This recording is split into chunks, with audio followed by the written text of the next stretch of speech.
Kalau seandainya hadirin kita diberi kelimpahan rezeki, mampu kita memberangkatkan haji orang tua kita, haji keluarga, haji seputar kita bayar, berangkat bersama, umrah kita berangkatkan, berangkat bersama, kita gendong mereka hadirin di pundak kita, di punggung kita gendong selama tawaf 7 kali kita gendong mereka ketika sa'i hadirin, lari dari Sabah ke Marwah bolak-balik, maka lelah kita itu sama sekali tidak bisa membayar jasa, tidak bisa membayar setetes darah yang mereka korbankan dulu ketika melahirkan kita, ketika merawat kita, ketika membina kita, ketika merawat kita yang masih bayi itu, yang penuh dengan kekurangan, yang tangisan kita itu bahkan menunda mereka sholat, yang tangisan itu bahkan membatalkan sholat mereka, yang tangisan kita itu membuat mereka tidak nyaman untuk beribadah.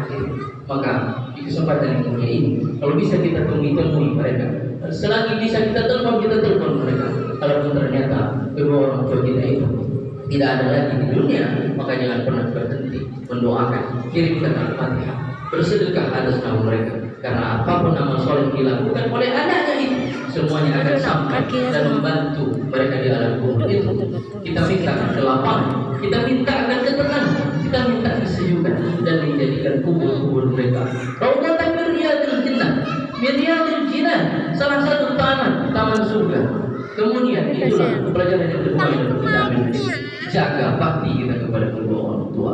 Yang ketiga yang perlu kita perhatikan, mungkin detik ini alhamdulillah ramai sekali masjid kita, banyak anak-anak kita pula mengumandangkan takbir dari sejak berangkat dari rumah sampai ke masjid ini, bangga, senang hati kita ramai sekali.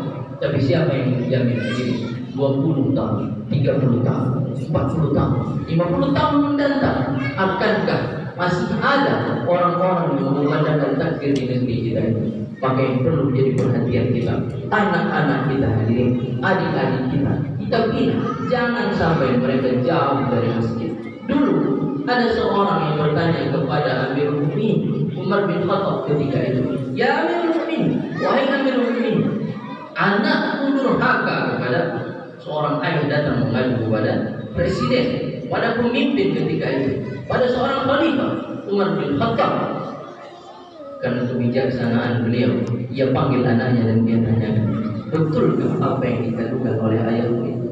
Maka anak itu kembali bertanya, wahai Amirul Mukminin, apa ada hak bagi aku seorang anak yang wajib aku terima dari ayahku itu? Maka Umar menjawab, ada. Apa itu wahai Umar?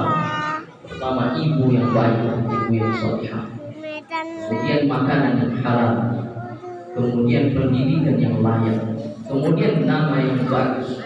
Maka apa kata anak itu, wahai Amirul Mukminin, wahai Sayyidina Umar, sesungguhnya aku tidak mendapatkan keempat itu dari ayahku.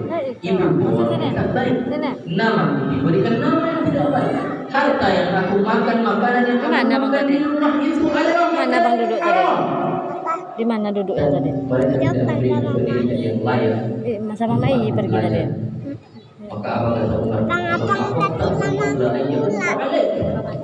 Sesungguhnya engkau wahai seorang ayah terlebih dahulu durhaka kepada anak sebelum dia durhaka kepada. Maka ini penting kita perhatikan hadirin. Walaikumsalam warahmatullahi wabarakatuh.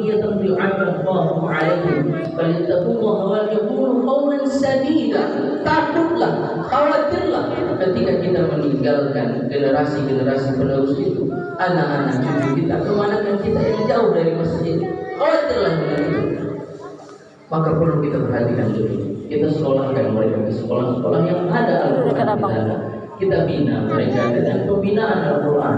Bahkan di masjid kita yang besar ini, kita fasilitasi orang-orang yang Allah berikan harta yang banyak.